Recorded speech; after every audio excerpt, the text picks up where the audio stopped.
stood at the edge of the ancient wooden pier, the horizon swallowed by a fog thick enough to swallow sound.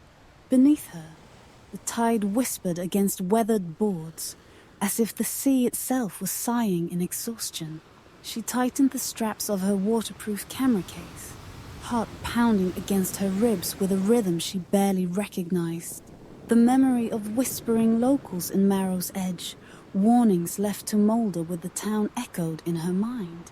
Tonight, she would chase the flicker of ghostly lamps and unearth the submerged secrets that had haunted her thoughts for weeks.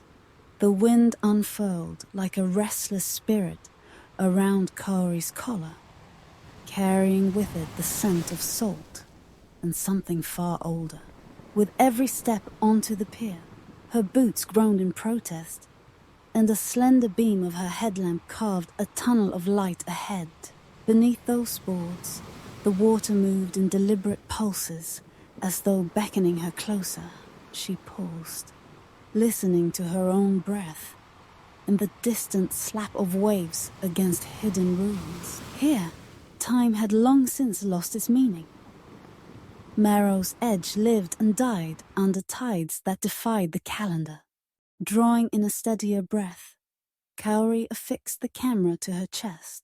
She had heard of the lamp's lanterns that glowed like will-o'-the-wisps beneath the waves, still attached to posts, on streets cracked by centuries of pressure. Stories painted them benign, guiding lost souls, but her instinct screamed of something darker. What was practice for her? An urban explorer documenting abandonments felt different here, personal, haunted by her grandmother's whispered tales of this very town. Legends, they said, are born from truths too vast for one generation to carry alone. Underwater, the world shifted. Kaori's wetsuit embraced her like a second skin as she slipped beneath the surface. Her pulse fluttered against her temples. Through her mask, shafts of eerie light pierced the gloom. Skeletal lampposts, arrayed like silent sentinels on the seabed. Coral clung to their bases, and curtains of seaweed swayed in hypnotic arcs. Each step she took along the submerged asphalt released fine silt in clouds, momentarily obscuring the path, as though the sea itself wished to hide its ancient street. The hush that followed her descent was broken only by the whir and crackle of her camera's feed, transmitted to a small monitor on the boat. Above, her teammates watched, voices hushed, eyes anxious. Backlit by the moon, they appeared as distant shapes, suspended between reality and myth. Interference flickered across the screen, rippled lines that seemed almost deliberate, like secret messages.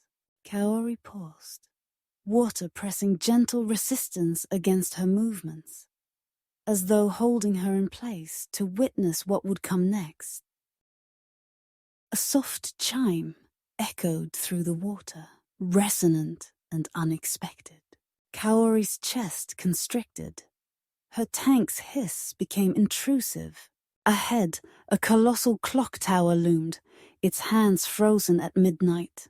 As she neared the base, the submerged bell tolled once, each reverberation sending microfractures through her bones.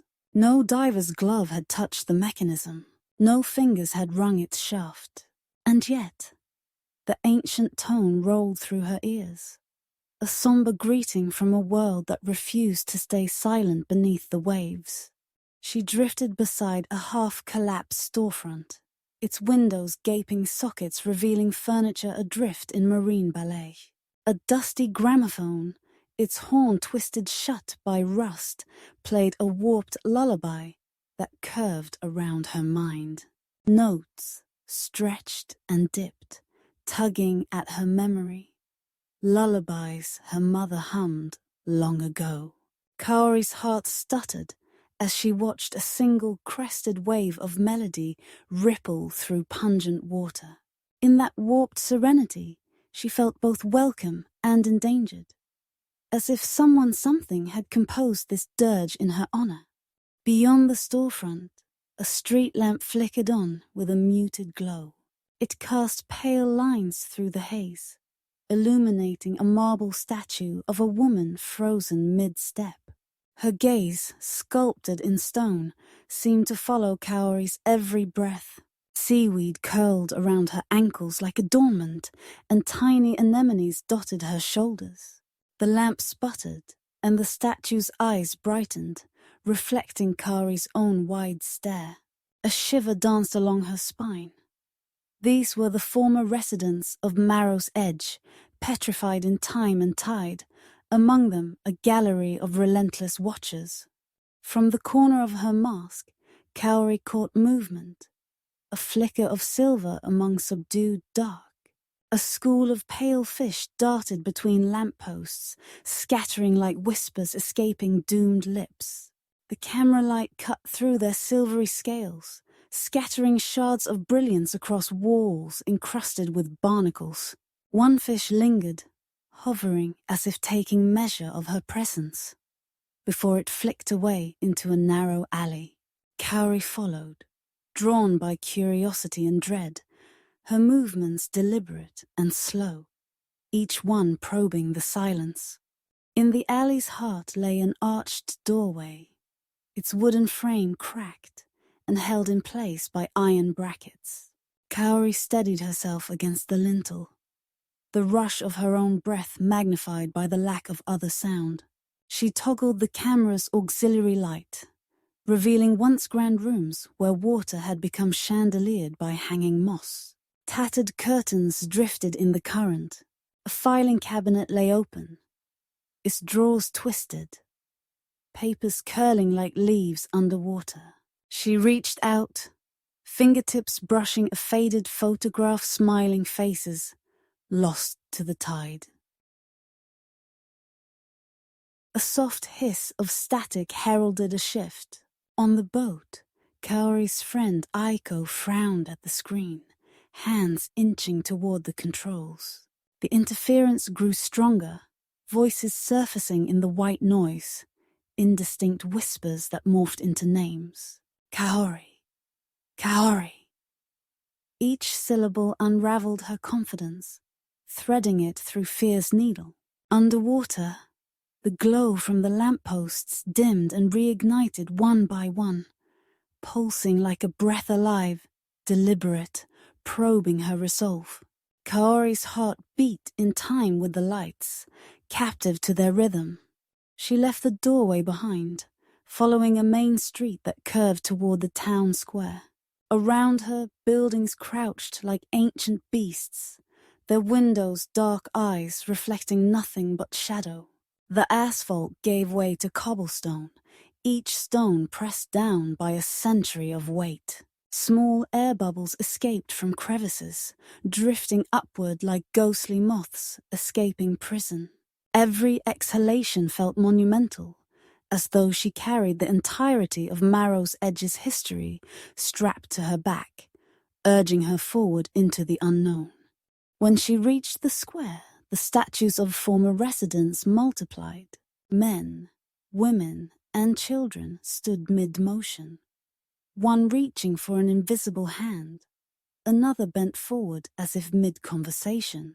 Their eyes, all of them, glowed with the pale light of submerged lamps. Kaori's light danced across faces frozen between life and oblivion.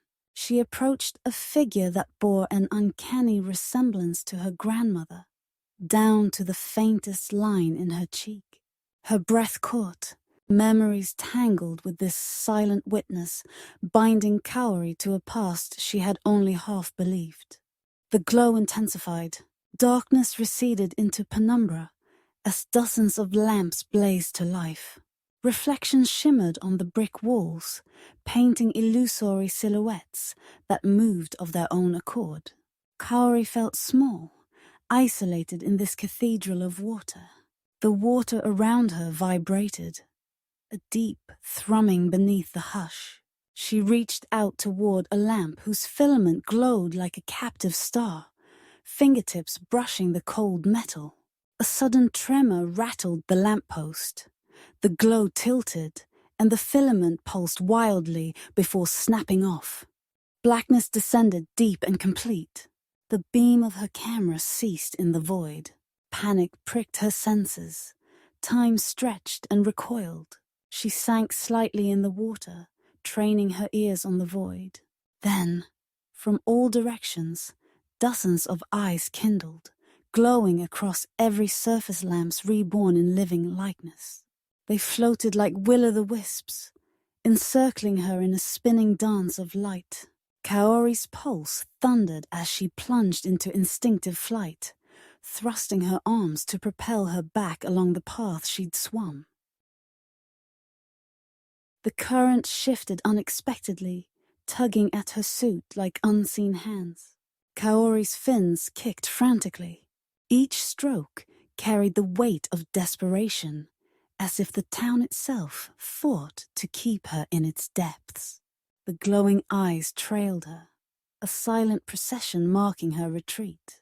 The tolling of the submerged bell resumed, slower now, each note stretching into painful elongation. Panic smeared her thoughts with static. Her mask's edges pressed into her skin, her pulse echoing in her ears. She chased the surface with every ounce of strength. Light fractured on the surface ahead, as if the waves were shards of stolen glass. Kaori burst through the barrier between worlds, lungs heaving with new air. She spat out salt water and choked on the sudden absence of pressure. Droplets cascaded over her mask, distorting the scene on deck. Her teammates sprang forward, hands reaching. Kaori collapsed onto the deckboards, trembling as though her bones had been rewired by the sea. She stared at the recorder strapped to her chest. The memory card was empty. Aiko knelt beside her, voice gentle, eyes wide in concern. "The footage," she began, but Kaori's shaking fingers brushed away the question. The recorder light blinked, as though in apology for refusing its duty. Above them, the surface of the water lay still too still. A hush fell over the boat, punctuated only by the slap of waves against its hull. Then, one by one, submerged lanterns ignited around them, streaks of luminescence threading through the dark water. The lamps formed a circle around the vessel. Their glow refracted against the hull. A silent tableau of faces hovered just beneath the surface, illuminated in spectral clarity. Each face was frozen in an expression between sorrow and longing. Kaori's breath caught as she recognized a familiar curve of cheekbones, a hollow in a jaw descendants of Marrow's edge, forever suspended between eras. They stared up at her, eyes imploring. No plea passed their lips. The water swallowed sound whole. Kaori crawled forward, the wooden deck cool against her palms. She reached toward the nearest lantern's glow, fingertips trembling. Before her touched the rail, a ripple skewed the reflection, and the image fractured into shards of light. The faces vanished as if willed into oblivion. Stillness reclaimed the water. The lamps flickered once more, trembling on the brink of extinction. Kaori exhaled, voice barely a whisper. "We have to leave." Aiko gathered Kaori's weight into supportive arms, and the team hurried to start the engine. The hum of the motor broke the oppressive quiet as the boat angled away from the pier.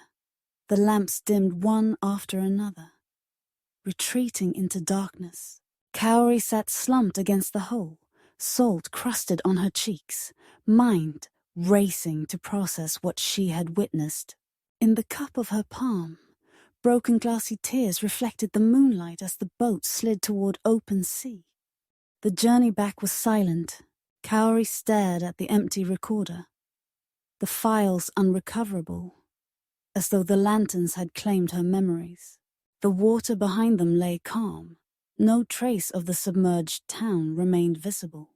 It was as though Marrow's edge had sunk a second time, swallowed whole by secrets too deep for even light to penetrate. Each wave lapping the hole seemed a reminder that some places resisted discovery, and that the sea did not suffer intruders gesturing at her sunken heart. Dawn broke in muted swaths of pink and grey. Kaori disembarked at the harbour, every step echoing against creaking planks. Fishermen eyed her curiously. Her wetsuit was salt-stained and torn. She wanted to tell them everything. The flickering lamps, the tolling bell, the silent assembly of drowned faces. But the words caught in her throat. Who would believe a town lost to tides half a century ago still incurred the sea's vigilant watch? She gathered her camera equipment, each case feeling heavier than before. Back in her cramped lodging, Kaori removed the memory card with shaking fingers. She slid it into her laptop slot. The screen flickered. No files found. Panic surged, replaced by a hollow ache. She pounded the keys, searching for hidden folders, corrupted footage, anything. The hard drive whirred, then rested. Empty. In the corner of the room, a lamp burned low, its gentle glow mocking her loss. She gazed at the reflection in the darkened window pane, a woman haunted by images no one else could see. She sank into a straight-backed chair, legs drawn close. Hours passed like centuries as she scoured her footage, frame by frame, convinced there must be a glimpse, a heartbeat of proof. Her grandmother's voice whispered across years. The sea keeps what it wants. Kaori swallowed, tears welling. Proof was a luxury the drowned did not afford. The ache of absence pressed against her chest. Absence of evidence, absence of closure, absence of a story she could share without sounding mad. Night fell again. The fog returned, sliding in beneath the door. Kaori rose, compelled by a silent summons. She gathered her gear once more, as though the sea had granted her a second chance. The wind carried distant tolls, echoes of submerged bells. She did not question the call. Each step on the pier was propelled by curiosity laced with dread. She donned her mask and waded into the water, slipstreaming into darkness guided by a single distant glow. Underwater, the lampposts reappeared, stoic and patient. Kaori's chest swelled with dread and wonder. This time she moved with reverent caution, tracing each post with her fingertips. The statues emerged, faces familiar yet foreign, their eyes unlit. She swam to the clock tower, hands forever set at midnight. From its shadowed base, a soft pulse of light responded to her presence. A wordless greeting from the town itself. Kaori placed her palm against the tower's cold stone. The water around her trembled, currents spiraling outward. The lampposts flickered in response, orchestrated into a silent symphony of light. Whispers returned, this time clear. Names of the drowned, voices rising in a mournful chorus. Kaori recognized one syllable, Kaori. The sound vibrated through her bones, a lament and a salutation. Tears drifted from her mask, merging with the tides. She closed her eyes, surrendering to the embrace of the drowned town that had beckoned her. A sudden surge of energy propelled her upward. Kaori burst through the surface, gasping for air. The lanterns flared to life around the boat in a ring of pale fire. Faces pressed against the hole's underside, their mouths parted in silent pleas. Kaori's friends backed away in dread. She reached for the recorder and found, miraculously, a single file. It played a single tone, the bell tolling once before silence reclaimed the night. The glow of dawn crept across the horizon as Kaori stared at the empty boat and the circle of lamps fading beneath the waves. The file on her recorder was silent beyond the bell's toll. Yet it was more than she had before. An acknowledgement from Marrow's edge. She realized some stories refused conventional proof. They thrived in the space between light and dark, known only to those who dared descend. Kaori dried her wetsuit by the pier's rail, the recorder clutched in her hand. She felt hollow, yet deeply alive. The sea had shown her its heart, a place of stunning beauty and infinite sorrow. The empty footage no longer tormented her. It had served its purpose. Far below, the lamps of Marrow's edge waited for the next soul brave enough to answer their call. Back in her studio, Kaori placed the recorder atop her desk, surrounded by sketches of submerged lampposts and statues. She traced the filaments of the lanterns with charcoal, capturing their silent glow. Each stroke was an act of remembrance, a tribute to the voices that had spoken her name. Her journals filled with descriptions of tactile textures, the chill of salt water, the hollow resonance of the bells, the soft brush of barnacles under her fingertips. She wrote of her grandmother's tales, interwoven with her own experiences, warnings murmured over steaming tea, lullabies twisted by waves, and a family legacy of listening to places that had been lost. Marrow's edge became a refrain in her writing, an emblem of what lies beneath. Memories submerged, waiting for a guiding light. She refused to call it haunted. It was simply yearning, a desire for connection in a world that moves too fast to pause. Months later, Kaori returned to the pier not to dive, but to watch. Sunset painted the sky in molten oranges and deep purples. In the water's reflection, she thought she glimpsed the glimmer of a lamppost, flickering against the twilight. A quiet smile curved her lips. She lifted a hand in greeting, and for a moment, the sea rippled in answer, as though recognizing a friend. She left the harbor at dawn with new resolve. Kaori gathered a silent crew of her closest confidants and set sail toward the horizon. This time, she carried multiple recorders, notebooks filled with open questions and a sense of partnership with the drowned town. She promised respect and understanding rather than proof. The sea, in return, would offer glimpses of its submerged wonder. As they approached the site, the water shimmered in wavering patterns. Lampposts stood sentinel below, their glow muted but persistent. Kaori lowered herself into the tide, camera rolling. Around her, fish darted like languid phantoms. She whispered a greeting to the statues, tracing their stone forms with reverence. There was no terror, only awe, a communion with echoes beneath the waves. The submerged bell tolled, but this time the sound was welcoming. Her teammates drifted beside her, eyes alight with wonder. Together, they recorded the lullaby of water and light, every flicker immortalized in their notes and on their screens. The sea responded to their curiosity, guiding them through alleys of coral-wrapped facades and lantern-lit squares. Marrow's edge unfolded like a story shared between old friends, not secrets trapped beneath ice. When they surfaced, daylight gleamed on their faces.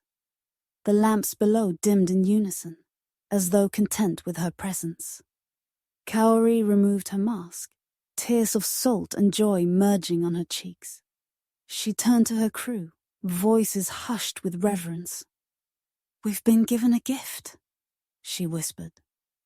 "A chance to bear witness, without taking anything but memory." Back on land, Kaori prepared her final narrative, an illustrated memoir of what she had seen. She combined sketches, photographs, and personal reflections to craft a piece that honored Marrow's edge. She included the single file from her first dive, the tolling bell, a haunting reminder of beginnings and endings. Readers would feel the tug of the tide in their own hearts, sensing the lamp's glow beneath their own feet.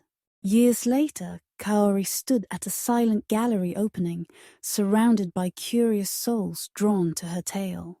A large canvas depicted a solitary lamppost, submerged in twilight blue, its glow undiminished. Beneath it, in small script, were the words, "Echoes beneath waves remain for those who listen." She watched as viewers paused before the image, as though hearing the distant toll of a bell. And in that moment, she knew Marrow's edge lived on in every heart that dared to remember.